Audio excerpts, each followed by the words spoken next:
magacayga waa nuur cadaawo baado waxaan ku noolahay gobolka gedo khaasatan degmada beled xaawo haddii aan ka warramo insha allahu tacaala hormood telecom waxqabashadeedii in muddo ah dhowr sano ilaa dhowr iyo 10 sano ay ka shaqaynaysay beled xaawo magaalada la yiraahdo wax macnaha isgaarsiin oo ka shaqayn jirtay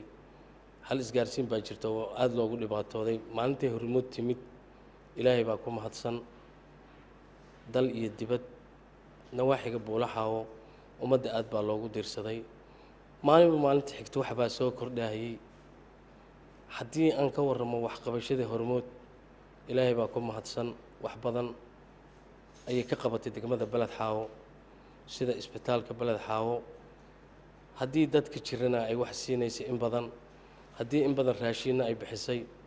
aniga nuur cadaawo ah goobjoog waxaan u ahaa muddo 8 bilood ah firaashyo oo dadka firaashyada ay ka dhammaadeen iyadoo daacuun jiro haddana raashin ay siinaysay mar waxaa jirtay lacag kaash ay ku bixinaysay dhowr iyo 50 masaajid baa ku taalla beled xaawo masaajid aysan ka qayb qaadan dayactirkiisa iyo korontadiisa ma jirto hormood waxay noo keentay baashan dabdamis waa noo yaallaa gaarigii booyad waxay noo keentay wax kastoo problem abaaraha markay dhacaan qayb weyn bay ka qaadataa meel kastoo problem ka dhaca hormuud bay ka tahay magacii hormuud bay wadataa waxaan marqaati ka hayn caaw sheegaya ummadda Soomaaliyeed meel kastoo joogto hormuud telecom aniga beled xaawan ku noole wax badan bay noo qabatay